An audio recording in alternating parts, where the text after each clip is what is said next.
Anything that you specify on a page directive will apply to the entire JSP page.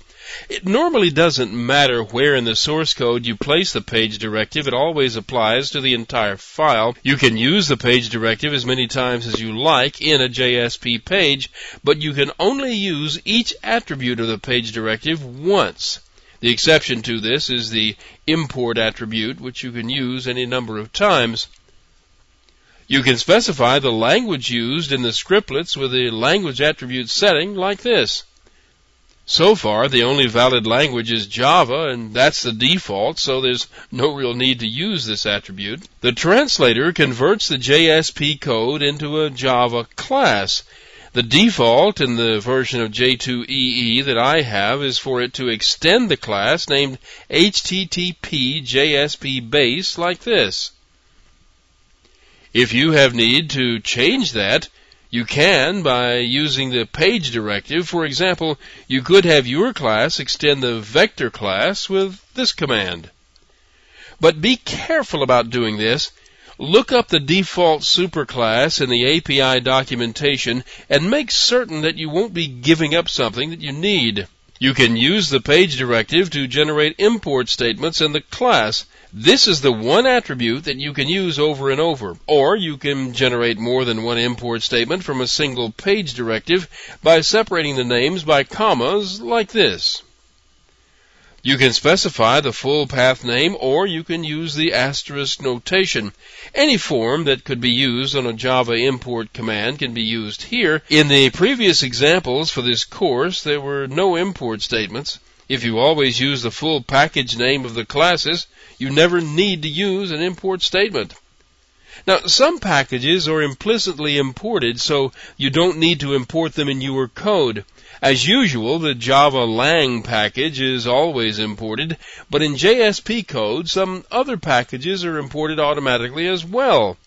These 3 lines of code are always inserted at the top of the generated code.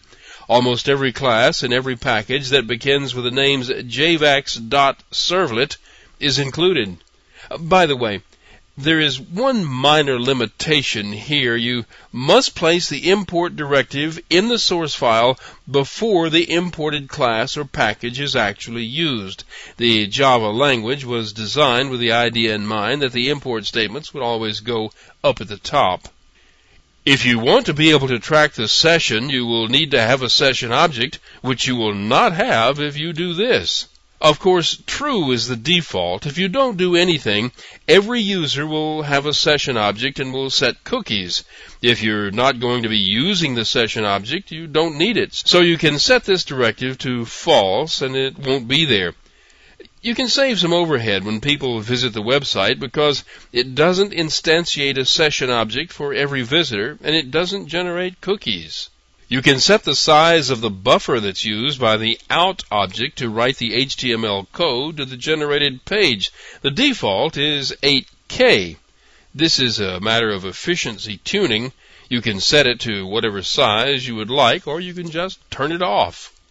The auto flush setting is sort of an odd one. It's a Boolean setting and its default is true. I don't know exactly why or when you would want to set it otherwise. This determines whether the buffered output should be flushed automatically when the buffer is full from writing to out. If it's set to true, the buffer will be flushed to the output.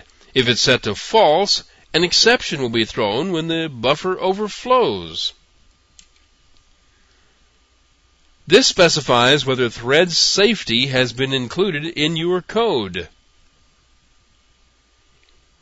If you have it set to true, you must write your code in the JSP page to synchronize the multiple client threads. If you set it to false, the JSP container sends client requests one at a time to the JSP page. Your code doesn't have to be careful about thread safety. The default is true, so generated code is considered to be thread safe and will be unless the code you add is not thread safe.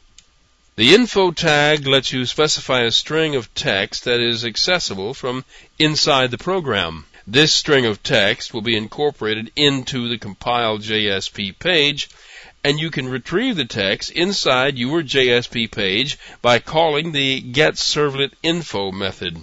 You can write pages that are displayed to the user whenever an error occurs, and you can specify the path name of the error page with this directive. You place the URL of the page on the local server inside the quotes. If there is an error attempting to display this page, the page specified by the URL is displayed instead. It can be the name of a local file or a file on a local subdirectory. If you begin the URL name with a slash, the path is relative to the JSP application documentation root directory and is resolved by the web server. If this page is to be used as an error page, this Boolean value must be set to true. The default is false, so if you're not writing an error page, there's nothing you need to do.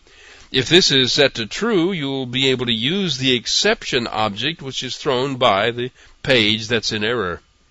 This directive can be used to set the MIME type and the character encoding of the response page. This example shows the default.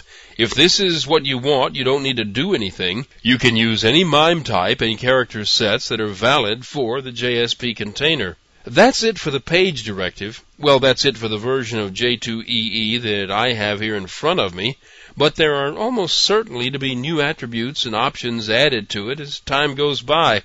If you don't find what you need here, check the documentation that applies to your version and you may find it there.